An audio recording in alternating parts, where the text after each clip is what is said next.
Bonsoir à tous. Dans cette vidéo, on va corriger le premier exercice du deuxième contrôle de maths pour les sciences de novembre 2025 qui parle de calcul de limites. On a dans cet exercice deux limites à calculer et la première est la limite en plus l'infini de racine de 2x plus 1 moins racine de 2x plus 5. Alors la première chose qu'on peut observer, c'est que la limite en plus l'infini de racine de 2x plus 1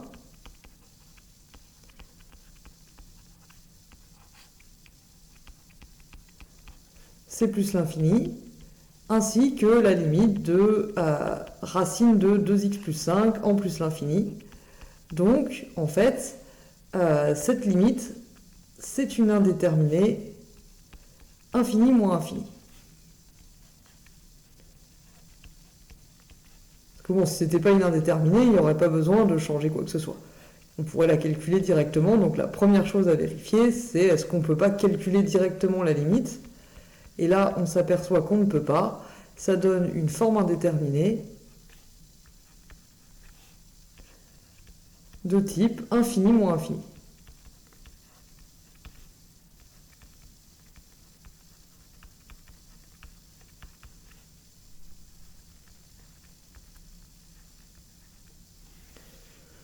Donc, première observation, la limite en plus l'infini de racine de 2x plus 1 moins 2x plus 5, ça nous donne une forme indéterminée de type infini moins infini. Alors d'un autre côté, on n'est pas sans rien, c'est pas la première fois qu'on voit ce genre de limite. On sait que dans le cas de forme indéterminée de ce type-là avec des racines carrées, un moyen, disons, ça nous arrangerait de pouvoir nous débarrasser des racines pour simplifier les 2x, puisque les 2x tendent vers l'infini. Si on pouvait simplifier les 2x, a priori, il y aurait moins d'infini dans notre expression, dans l'idée. Donc, pour faire ça, on a un outil qui s'appelle l'expression conjuguée de l'expression avec des racines. L'expression conjuguée, ça consiste à considérer cette expression comme une fraction qu'on va multiplier au numérateur et au dénominateur par racine de 2x plus 1 plus racine de 2x plus 5. Si je fais ça, donc je multiplie par racine de 2x plus 1 plus racine de 2x plus 5, et puisque j'ai multiplié, pour que l'égalité reste vraie, il faut aussi que je divise par racine de 2x plus 1 plus racine de 2x plus 5, sinon l'égalité n'est plus vérifiée. L'intérêt de faire ça, c'est que maintenant, j'ai ici une identité remarquable du type a moins b, facteur de a plus b. Où grand A, c'est racine de 2x plus 1, et grand B, c'est racine de 2x plus 5. Et si je développe cette identité remarquable, du coup, je vais avoir racine de 2x plus 1 au carré, ça c'est 2x plus 1, moins racine de 2x plus 5 au carré, ça c'est 2x plus 5. Donc là, j'ai A carré, et là, j'ai B carré. Attention, B carré, c'est 2x plus 5, donc moins B carré, c'est pas moins 2x plus 5, c'est moins 2x plus 5. C'est le moins, il porte sur tout le 2x plus 5. Donc il ne faut pas oublier les parenthèses ici, sinon on fait facilement une erreur de signe. Vous avez été nombreux à obtenir quelque chose comme, après simplification des 2x, 6 sur racine de 2x plus 1 plus racine de 2x plus 5, mais ça c'est pas correct, puisque ici, le moins s'applique aux deux termes ici, et on obtient donc 2x plus 1 moins 2x moins 5. Les 2x se simplifient et il nous reste moins 4 sur racine de 2x plus 1 plus racine de 2x plus 5. Or, d'après le calcul qu'on a fait ici, la limite quand x tend vers l'infini de racine de 2x plus 1 plus racine de 2x plus 5, bah c'est plus l'infini plus l'infini. Donc c'est plus l'infini. Moins 4, il ne bouge pas. Hein, et donc par quotient,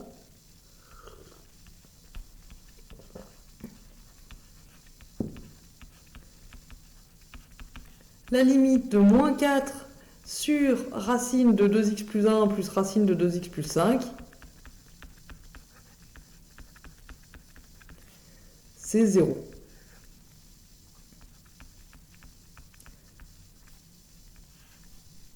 Conclusion. La première limite qu'on nous demande de calculer, la limite quand x tend vers l'infini de racine de 2x plus 1 moins racine de 2x plus 5, c'était 0.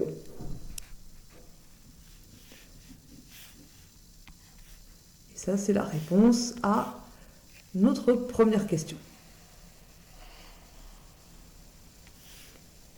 Dans la deuxième question, c'est un autre calcul de limite. Il faut qu'on calcule la limite en 3 de x2 moins 4x plus 3 sur x2 moins 9 fois sinus de pi x sur 2. Donc prenons les termes un par un. On a la limite quand x tend vers 3 de x2 moins 4x plus 3. Enfin, x2 moins 4x plus 3, c'est un polynôme, hein, c'est une fonction continue. Donc sa limite en 3, c'est sa valeur en 3. Donc on va avoir 9 moins 12 plus 3 qui fait 0. Même chose pour la limite de x au carré moins 9. X au carré moins 9, c'est une fonction continue sur R. Donc quand x tend vers 3, bah, ça tend vers la valeur de la fonction en 3. C'est-à-dire 3 au carré moins 9, c'est-à-dire 9 moins 9 qui fait 0. Et la limite quand x tend vers 3 de sinus x pi sur 2, pi fois x sur 2, bah, toujours pareil, ce sont des fonctions continues sur R. C'est une fonction continue sur R, donc sa limite en 3, c'est la valeur en 3, c'est-à-dire sinus de 3pi sur 2. Et sinus de 3pi sur 2, alors si on ne se rappelle plus, dans un coin, on fait un petit cercle trigonométrique. Ça c'est pi sur 2, ça c'est 2pi sur 2 et ça c'est 3pi sur 2. Et le sinus de 3pi sur 2, on s'aperçoit que c'est moins 1. Et alors, ça nous fait une belle jambe parce qu'en fait là on se rend compte que du coup par quotient, la limite de x2 moins 4x plus 3 sur x2 moins 9, ça va nous donner une forme indéterminée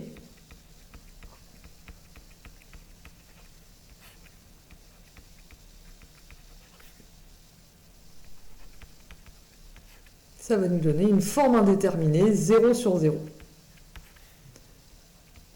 à cause de ces deux premiers termes.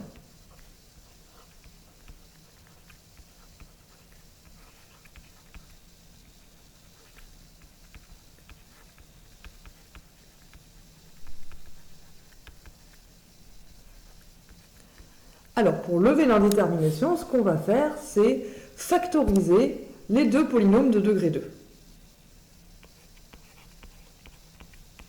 Pour lever l'indétermination,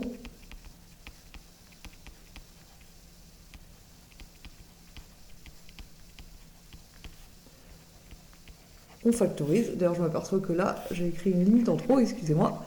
Là, il n'y a pas besoin de limite. La limite quand x tend vers 3 de sinus pi x sur 2, c'est pas la limite de sinus 3pi sur 2, c'est sinus 3pi sur 2, tout court, évidemment. Que j'écrive pas n'importe quoi. Donc pour lever l'indétermination, disais-je, on factorise les deux polynômes.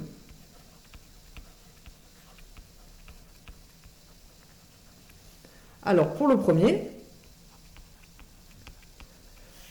on va chercher ses racines. On sait déjà que 3 est une racine, il nous manque juste l'autre.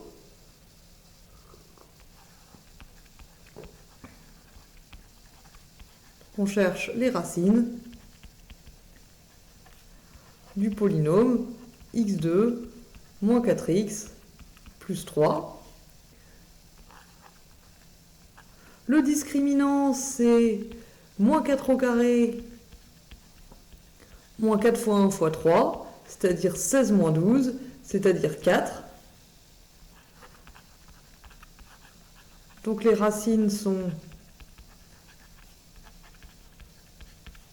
moins 4, donc 4 moins racine de 4 divisé par 2, c'est-à-dire 4 moins 2 sur 2, c'est-à-dire 1, et 4 plus racine de 4 divisé par 2, c'est-à-dire 6 divisé par 2, c'est-à-dire 3. Et ça, on le savait déjà, on a déjà vu que ce polynôme en 3, il fait 0.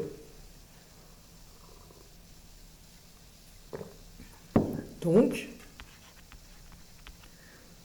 x au carré moins 4x plus 3 se factorise en x moins 1 fois x moins 3. D'autre part,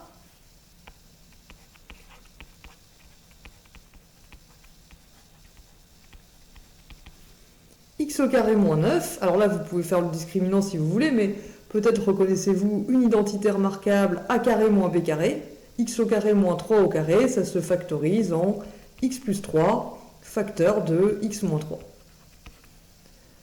Donc, x puissance 2 moins 4x plus 3 divisé par x au carré moins 9 fois sinus de pi x sur 2. On peut le réécrire comme x moins 1 fois x moins 3 sur x plus 3 fois x moins 3 fois sinus de pi x sur 2. Et simplifier les x moins 3. Donc lui meurt et lui aussi. Et il nous reste x moins 1 sur x plus 3. Et là, ça va beaucoup mieux, puisque quand x tend vers 3, x moins 1 sur x plus 3, ça va tendre vers 2 sixièmes, c'est-à-dire vers 1 tiers. Et sinus pi x sur 2, ça va tendre vers sinus 3pi sur 2, qui fait moins 1.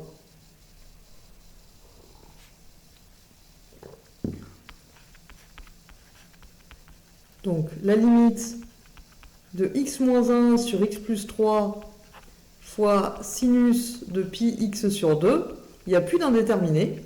Quand x tend vers 3, il n'y a plus de problème. On va avoir à 3 moins 1 divisé par 3 plus 3, c'est-à-dire 2 sixièmes, fois le sinus de 3pi sur 2,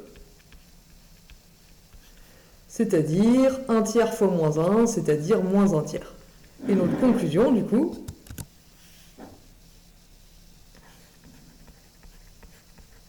c'est que la deuxième limite qu'on devait calculer, la limite quand x tend vers 3 de x au carré moins 4x plus 3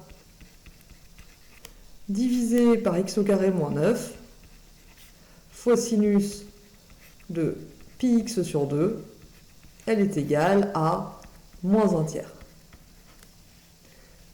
Et c'est tout ce qu'on avait à faire pour cet exercice. J'espère que ces calculs étaient clairs et je vous retrouve pour corriger l'exercice 2 dans une prochaine vidéo.